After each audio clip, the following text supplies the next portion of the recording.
बीड जिल्हा ऊसतोड कामगाराचा जिल्हा म्हणून ओळखला जातो।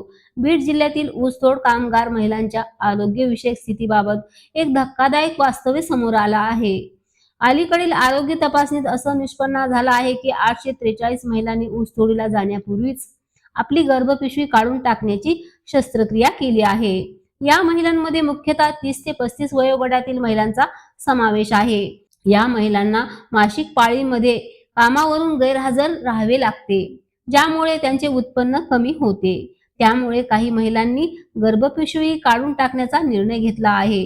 या समस्येच्या पार्श्वभूमीवर विधान परिषदेच्या उपसभापती डॉक्टर नीलम गोरे यांच्या नेतृत्वाखालील समितीने शासनाला अहवाल केला आहे।